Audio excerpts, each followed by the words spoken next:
Good morning everyone. I Jitendra welcome you all to RKP online classes. As you know beta in last class we have discussed about the mass and weight. तो normal हमने introduction किया था वहां पे मास और wait का. तो मास के बारे में ऑलरेडी हम डिस्कस कर चुके हैं. मास तो एक छोटा सा टॉपिक है कि कितनी क्वांटिटी किसी सब्सटेंस के अंदर है. क्लियर है. लेकिन वेट, अब बात करते हैं वेट की कि उस मास पे कितना फोर्स ऑफ ग्रेविटेशन एक्सर्ट किया जाता है बाय द अर्थ, वो होता है हमारा वेट. और क्या आपने क्या सुना, दोबारा से इसको रिमाइंड करो कि किसी मास पे अर्थ कितना ग्रेविटेशनल फोर्स लगाती है, यानी कि कितना उसको अपनी तरफ अट्रैक्ट करती है, उसको बोलते हैं वेट. यानी कि वेट क्या हो गया, एक तरह से फोर्स हो गया. कैसा? Attractive force that is exerted by earth. Clear है. तो डेफिनेशन जब लिखेंगे वेट की, the force of attraction, the force of attraction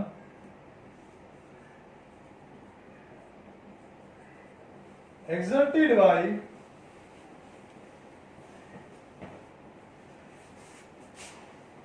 earth on any object, कि अर्थ के द्वारा कितना अट्रैक्टिव फोर्स लगाया जाएगा किसी भी मास पर, किसी भी ऑब्जेक्ट पर, उसको बोलेंगे हम क्या? वेट. तो बेटा देखो, अगर एसआई यूनिट की बात करें कि मेजर कैसे करेंगे, क्या यूनिट हम यूज करेंगे, तो कि क्या हुआ, ये force of attraction means force है. तो एसआई यूनिट क्या होगी यहाँ पे? एसआई यूनिट की बात करते हैं. फोर्स की एसआई यूनिट क्या होती है बेटा? न्यूटन. क्या हो जाएगी? न्यूटन. तो देखो दोबारा से फिर बता दे रहा हूं आज, अगर ओनली एन लिखेंगे तो आएगा कैपिटल. अगर इसको पूरा लिख रहे हो आप NEWTON तो आएंगे सारे लेटर स्मॉल. ठीक है, ऐसे नहीं लिखना इसको एन कैपिटल NEWTON. तो ये क्या हो गया? ये हो गया हमारा साइंटिस्ट का नाम. तो ये ऐसा यूनिट नहीं है, या तो ये या फिर ये. क्लियर है. अगर खाली एन यूज कर रहे हैं हम, अकेला एन तो कैपिटल आएगा, और पूरा लिख रहे हैं NEWTON तो आएगा हमारा सारे के सारे लेटर स्मॉल. क्लियर है. अब बात करते हैं कैसे फाइंड आउट करेंगे. तो फॉर्मूला हो गया हमारा वेट निकालने का. क्या हो गया? वेट निकालने का फॉर्मूला हो गया. देखो फोर्स क्या था? मास इनटू एक्सीलरेशन. और एक्सीलरेशन को क्या था यहाँ पे? ग्रेविटी काम कर रही है.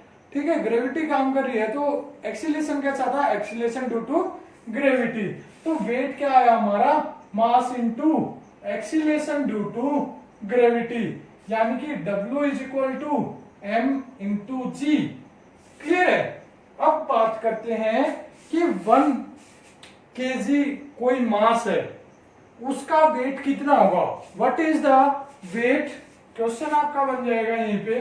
क्वेश्चन है what is the weight of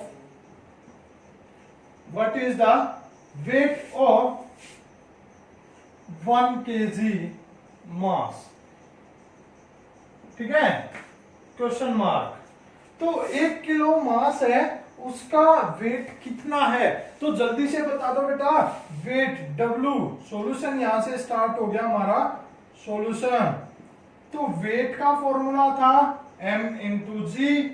M की वैल्यू क्या है यहाँ पे? 1 kg. क्या है? 1 kg. ठीक है, इंटू जी. अब जी की वैल्यू क्या होती है?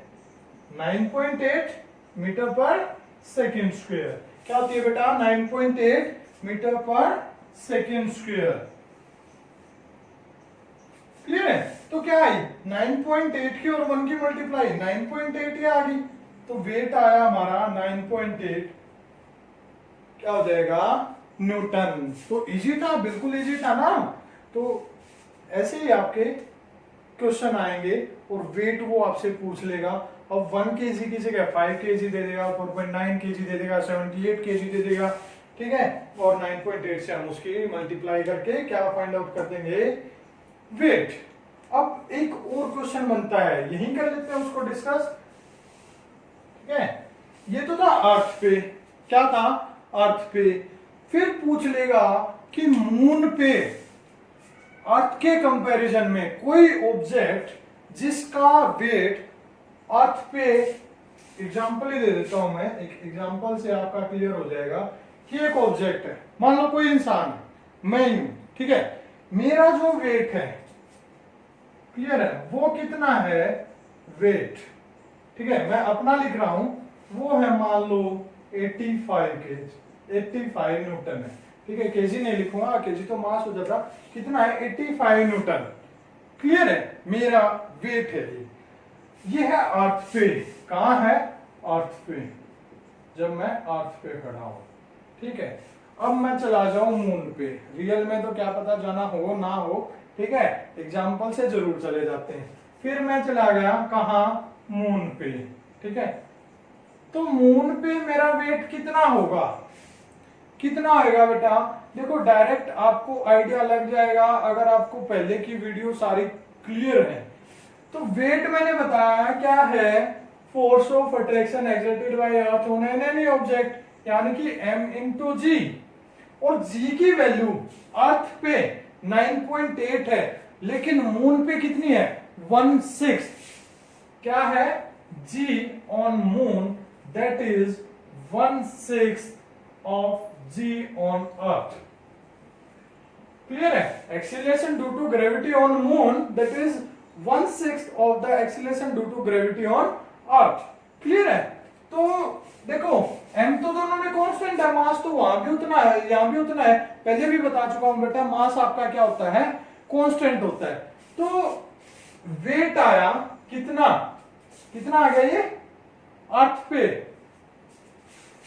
वेट आ गया मेरा m इंटू 9.8 थी, या फिर लिख दूं मैं इसको g on earth, g on earth, clear है बेटा।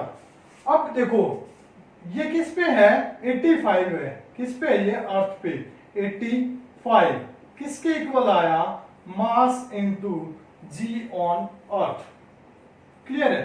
अब यहां पर भी इतना ही रहेगा, क्लियर है बेटा। तो मून पे जब मैं निकालूंगा तो g ऑफ अर्थ की वैल्यू क्या हो जाएगी 1/6 हो जाएगी, ठीक है। देखो 85 जो ये वेट था ये किसके डायरेक्टली प्रोपोर्शनल है, m तो कांस्टेंट आ गया, m क्या है आपका कांस्टेंट, m आ गया हमारा कांस्टेंट। तो 85 किसके डायरेक्टली प्रोपोर्शनल है g ऑफ अर्थ के, ठीक है। और g ऑफ मून यानी कि वेट ऑन मून वो किसके डायरेक्टली प्रोपोर्शनल होगा, वो होगा g on moon, acceleration due to gravity on moon. और ये कितनी है इसकी 1/6 है, तो वेट ऑन मून ये भी क्या होगा 1/6 हो जाएगा, जितना वेट मेरा अर्थ पे है मून पे जाके क्या हो जाएगा उसका 1/6।